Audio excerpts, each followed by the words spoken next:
Civil hospital Karachi में media से गुफ्तगू करते हुए पीपुल्स पार्टी के रहनुमा नबील कबूल ने कहा कि सुप्रीम कोर्ट के फैसले के खिलाफ लियारी में निकाली गई रैली के दौरान मुसल्लह अफराद ने लियारी के साबिक टाउन नाजिम मलिक मोहम्मद खान को टारगेट करके कत्ल किया।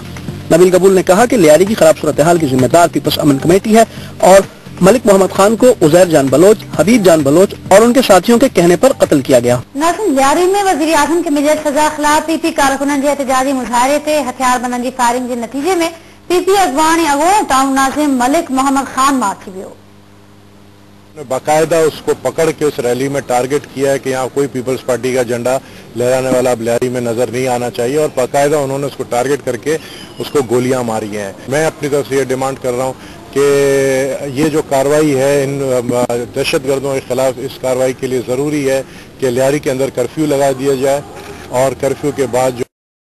जो है भरपूर तरीके से एक्शन होना चाहिए। अगर पीपल्स पार्टी के वर्कर्स अपनी हुकूमत में मारे जा रहे हैं तो ऐसी हुकूमत का कोई फायदा नहीं है, ऐसे हुकूमत में बैठने का कोई फायदा नहीं है। तो अगर हम ये सब कुछ बर्दाश्त करें कि हमारे अहदेदारान और हमारे वर्कर्स पे इस बात पे सिर्फ गोली मारी जा रही है कि वो पीपल्स पार्टी की रैली निकाल रहे हैं, तो मैं समझता हूँ कि अब वक्त आ गया है कि अब भरपूर एक्शन होना चाहिए और भरपूर एक्शन के लिए पूरी लियारी को सील करके वहां पर जो दहशतगर्द है, सिर्फ ऑपरेशन में नहीं कह रहा हूँ कि आम लोगों को तंग किया जाए, दहशतगर्द चंद है, सिर्फ 100 का एक लिस्ट है। उन दहशतगर्दों के खिलाफ अगर पुलिस और रेंजर्स बेबस हो जाती है और अगर रेंजर्स भी लियारी में नजर नहीं आती है तो फिर मुझे बड़ा एक शक होता है कि उनकी कारकर्दगी के ऊपर कि रेंजर्स जो है इतने अरसे से पुलिस वहां पर जो है कोशिश कर रही है लेकिन रेंजर्स नजर नहीं आ रही है। तो अब वक्त आ गया है कि मैं समझता हूं कि लियारी को पूरा सील करके कर्फ्यू लगा के लियारी के अंदर और उन दहशतगर्दों के जिनके नाम सबके पास लिस्ट में जिनको FIR कटे हैं उनके खिलाफ कार्रवाई होना चाहिए। अमन कमेटी के लोग हैं, दहशतगर्द हैं,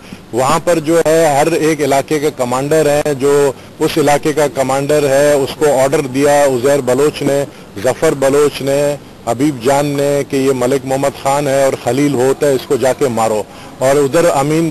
जो उनका सेक्टर इंचार्ज है अमीन बुलदी, उसने और उसके साथियों ने मिलकर जो है इसको गोली मारी है। तो ये सबके सब आई विटनेस हैं, सबने देखा है अपने आंखों से। तो मैं नहीं समझता हूँ कि अब किसी चीज का इंतजार नहीं। अब जो एक्शन आप लोग देखोगे मीडिया, अब वो एक्शन ऐसा होगा कि मैंने खुद फैसला किया है कि मैं खुद मौजूद रहूंगा, लियारी में मॉनिटर करूंगा, क्योंकि 2 महीने से जो एक्शन हो रही है मैं उससे मुतमईन नहीं हूँ। अब एक्शन जो होगा मैं खुद मौजूद रहूंगा और प्रेसिडेंट साहब को मैंने इतला दे दी है कि अब चाहे मुझे भी गोली लगे, मैं अपने पार्टी के लिए गोली खाने के लिए तैयार हूं, लेकिन अब ये मैं बर्दाश्त नहीं कर सकता।